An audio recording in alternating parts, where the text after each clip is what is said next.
Here's something that never quite added up about Gas Monkey Garage. For years, Dennis Collins stood closer to the chaos than almost anyone else. Not as an employee, not as a producer, not as a reality TV personality chasing screen time. Dennis was something far more dangerous to the image the show tried to protect. He was a real friend. Someone who walked through those garage doors without needing permission. Someone who saw what happened when the cameras stopped rolling. And now, after years of staying quiet, Dennis is finally speaking about 5 people who left fast and loud under circumstances that reveal a very different side of the garage viewers thought they knew.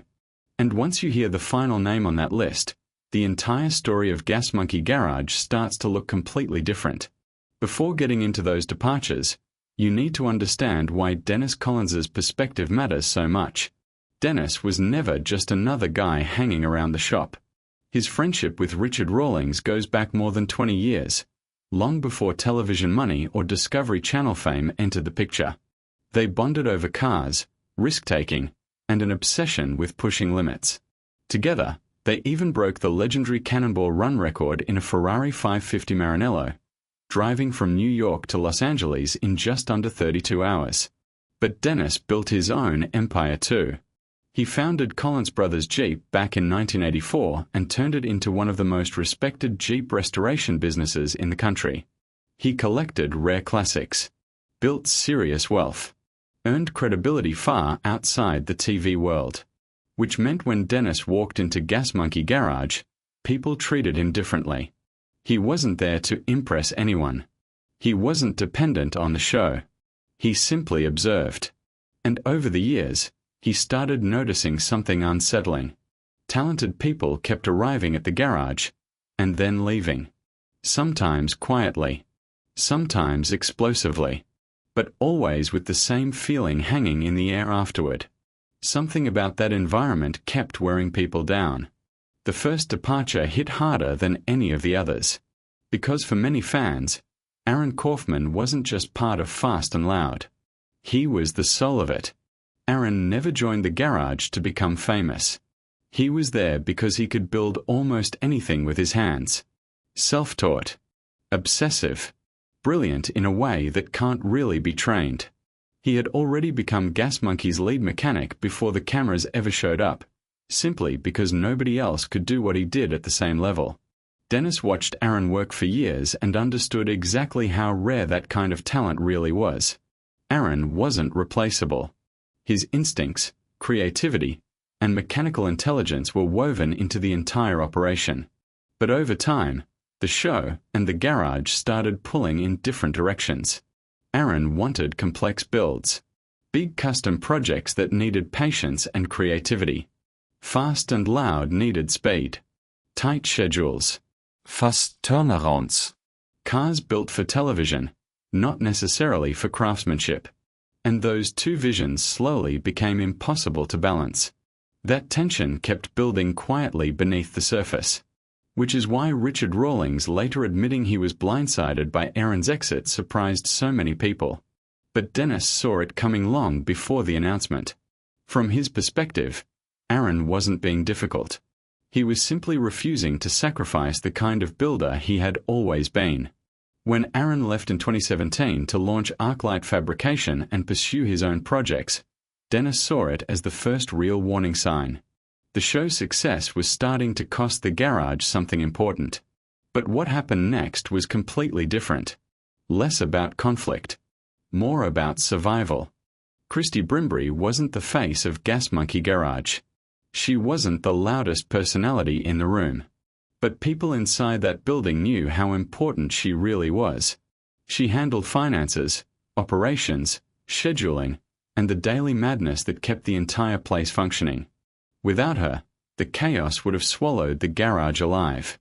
Dennis respected that immediately. He understood business. He knew the people behind the scenes often carried the heaviest burden. But the cameras rarely focused on that side of things because paperwork and logistics don't make exciting television. Then everything changed in 2016. Christy was diagnosed with thyroid cancer. Emergency surgery followed. Doctors removed a cancerous lymph node, but the procedure damaged the nerve connected to her larynx. For a long time, she lost her voice completely. Chemotherapy and radiation followed. The pressure of the garage suddenly became secondary to something far more serious. She eventually left the show in 2017 to focus on her health and later confirmed she was cancer-free. But Dennis never forgot watching someone so central to the operation forced to battle through a health crisis while still surrounded by the non-stop pressure of a television empire. And that's where his frustration started changing. It wasn't just about people leaving anymore. It was about what the environment itself demanded from everyone inside it. But then came the departure that exploded publicly and left almost no room for interpretation. Tom Smith's exit from Gas Monkey Garage was fast, messy, and impossible to hide. Unlike Aaron's slow creative split or Christie's health battle, Tom's story ended with a firing. Tom had become one of the show's most recognizable personalities. He brought humor, energy, and enough mechanical skill to make himself valuable both on camera and inside the shop. But eventually, tensions with Richard Rawlings reached a breaking point. According to later interviews, the final confrontation involved Tom speaking to Richard in a way Richard considered completely unacceptable. Profanity, direct challenges, the kind of argument most bosses would never tolerate. Richard made the decision quickly, and Tom was gone. But Dennis wasn't focused on the argument itself. What bothered him was what the firing represented. Another talented person reaching the point where conflict felt unavoidable. And then something unexpected happened. Tom didn't disappear from the automotive world. Instead, he helped launch Misfit Garage alongside Jordan Butler, Thomas Weeks, and Scott McMillan. The new show leaned directly into its connection with Gas Monkey Garage, almost positioning itself as the rebellious alternative to Richard's empire. The rivalry fascinated viewers. But for Dennis, it confirmed something deeper. These weren't random people failing on their own. Many of them went on to build successful careers elsewhere, which raised an uncomfortable question. If talented people kept succeeding after leaving Gas Monkey Garage, why did so many feel they had to leave in the first place? That question became even harder to ignore once Jordan Butler's story entered the picture. At first glance, Jordan's exit looked tied to Tom's. Same timing. Same transition to Misfit Garage. Same reports of tension with Richard. But one detail changed the entire conversation. According to Tom Smith's public account, the breaking point involved a fan with cystic fibrosis visiting the garage to see one of Richard's cars and take photos. Tom later claimed Richard reacted in a way he considered cruel and unacceptable toward the fan. Tom described that moment as the point where staying no longer felt possible. If true, it transformed the situation from workplace drama into something much more personal. Dennis Collins took that kind of thing seriously. Charity work and community support had always mattered to him. He partnered with the Gas Monkey Foundation on projects supporting children, veterans, and vulnerable families, contributing hundreds of thousands of dollars in donations and vehicles over the years. So hearing allegations involving a sick fan would have hit differently for someone like Dennis. Because at that point, the problem no longer looked like ordinary workplace tension.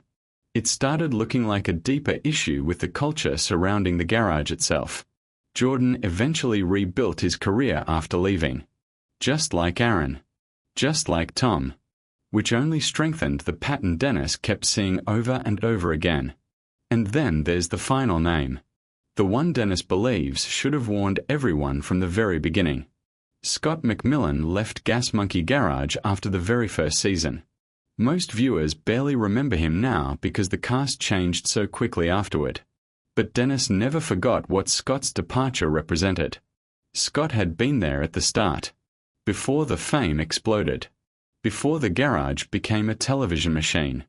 He was heavily featured early on and then suddenly gone, leaving to focus on his own operation, Scott Rod's Garage. At the time, people dismissed it as ordinary creative differences. A new show finding its footing. Nothing unusual. Dennis didn't see it that way. Looking back, He viewed Scott's departure as the earliest warning sign that the environment inside Gas Monkey Garage was going to become difficult for strong personalities and independent thinkers to survive long term. Before Aaron. Before Tom. Before Jordan. Before all the public drama. The pattern had already started. And once Dennis connected all 5 departures together, it stopped looking like coincidence. That's really what makes his perspective so interesting now. Dennis Collins has remained friends with Richard Rawlings through all of this. He's never tried to destroy him publicly.